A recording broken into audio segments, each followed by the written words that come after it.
Shalom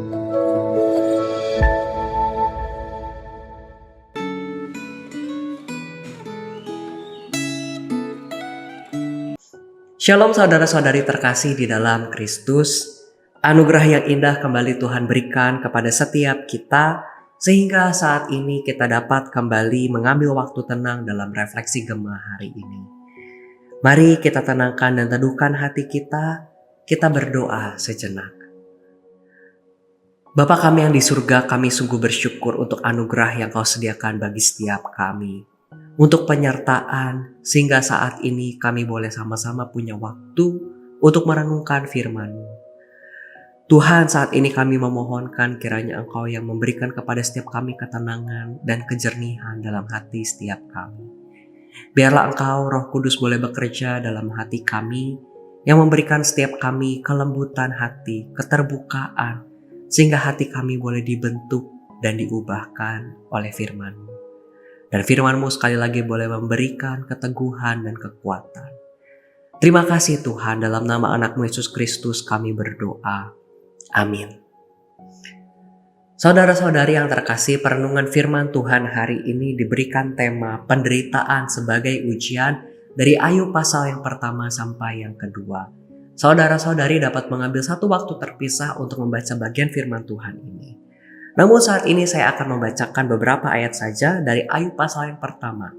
Ayat yang ke-6 sampai yang ke-12 dan ayat yang ke-20 sampai ke-22 dari versi terjemahan baru 2. Pada suatu hari datanglah anak-anak Allah menghadap Tuhan, dan di antara mereka datang juga iblis. Tuhan bertanya kepada iblis, "Dari mana engkau?" Jawab iblis kepada Tuhan, "Dari perjalanan berkeliling menjelajahi bumi." Lalu bertanyalah Tuhan kepada iblis, "Apakah engkau memperhatikan hambaku Ayub? Sesungguhnya tak ada seorang pun di bumi seperti dia, yang demikian saleh dan jujur, yang takut akan Allah dan menjauhi kejahatan." Jawab iblis kepada Tuhan, "Apakah dengan tidak mendapat apa-apa Ayub akan takut akan Allah? Bukankah engkau yang membuat pagar sekeliling dia dan keluarganya serta segala yang dimilikinya? Apa yang dikerjakannya telah kau berkati, dan apa yang dimilikinya makin bertambah di negeri itu. Tetapi layangkanlah tanganmu dan hancurkan segala yang dimilikinya. Ia pasti mengutuki engkau di hadapanmu." Firman Tuhan kepada iblis, "Sekarang segala yang dimilikinya ada dalam tanganmu. Hanya jangan engkau melayangkan tanganmu terhadap dirinya." Kemudian pergilah iblis dari hadapan Tuhan. Ayub pun berdiri mengoyakkan jubahnya dan mencukur kepalanya lalu sujud dan menyembah.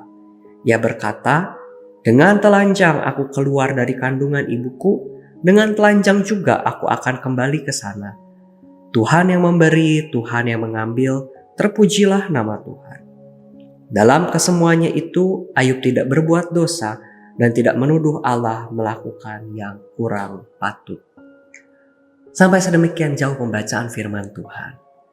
Saudara-saudari terkasih, kisah Ayub dimulai dengan pujian Allah yang menyatakan bahwa Ayub adalah orang yang saleh dan jujur, takut akan Allah, dan menjauhi kejahatan. Pujian itu disertai dengan bukti kesalehan Ayub yang menguduskan anak-anaknya di ayat yang ke-5. Walaupun dia tidak melihat anak-anaknya berbuat jahat, Ayub memohon pengampunan Allah karena khawatir anak-anaknya telah berbuat atau berpikir jahat.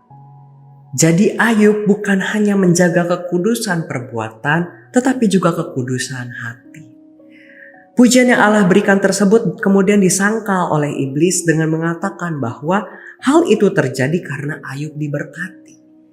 Untuk membuktikan argumennya, iblis meminta izin kepada Allah untuk mencobai Ayub dengan memusnahkan kekayaan Ayub dan menewaskan ke-10 anaknya. Iblis membuat Ayub, orang yang paling kaya di wilayahnya itu, menjadi orang paling miskin dalam sekejap. Ke-10 anaknya juga tewas dalam waktu sekejap. Ayub sangat menderita. Iblis mendatangkan bencana dengan memakai cara yang terlihat wajar, yaitu perampokan, sambaran, petir, dan angin ribut.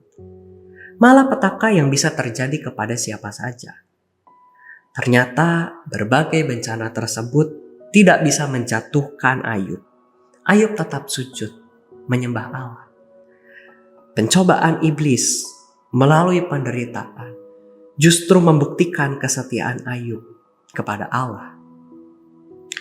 Setelah percobaan yang pertama gagal, iblis meminta izin untuk menggugurkan kesetiaan Ayub melalui pencobaan yang kedua, yaitu penyakit di sekujur tubuhnya.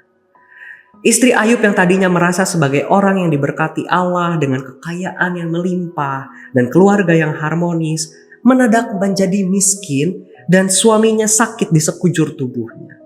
Ia merasa bahwa Allah tidak lagi memberkati mereka. Akhirnya kesetiaan istri Ayub kepada Allah gugur. Bahkan istri Ayub ikut mencobai Ayub dengan menganjurkan Ayub untuk mengutuki Allah. Namun Ayub tetap setia kepada Allah. Dan atas seizin Allah, pencobaan iblis yang mengerikan terhadap Ayub menjadi ujian yang membuktikan kesetiaan Ayub kepada Allah. Allah mengizinkan iblis mencobai dengan pencobaan-pencobaan biasa. Mungkin berat dan sulit, namun tidak melebihi kekuatan manusia. Di dalam 1 Korintus 10 ayat yang ke-13 berkata, pencobaan-pencobaan yang kamu alami ialah pencobaan-pencobaan biasa, yang tidak melebihi kekuatan manusia. Allah itu setia dan tidak akan membiarkan kamu dicobai melampaui kekuatanmu.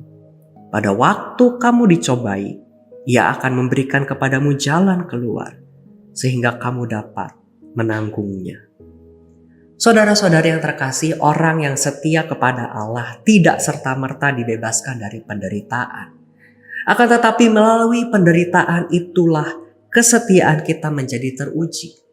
Setiap kita dapat melihat terang di ujung kegelapan, pengharapan di ujung penderitaan. Maka pertanyaannya bagi setiap kita, apakah Anda setia kepada Allah? Karena Anda meyakini bahwa Allah itu setia dan senantiasa memelihara Anda. Saudara-saudari sekalian, sekalipun terkadang hidup terasa berat dan tidak adil, mampukah kita tetap setia dan percaya kepadanya?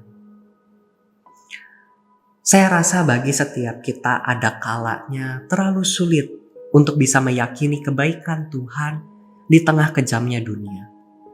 Ada kalanya terasa hampir mustahil untuk kita bisa memahami campur tangan dan tuntunan tangan Tuhan di tengah dunia yang sesat ini. Namun saudara-saudari terkasih, sebuah penggalan lagu rohani yang dipopulerkan oleh Baby Mason, Trust His Heart, berkata demikian. God is too wise to be mistaken.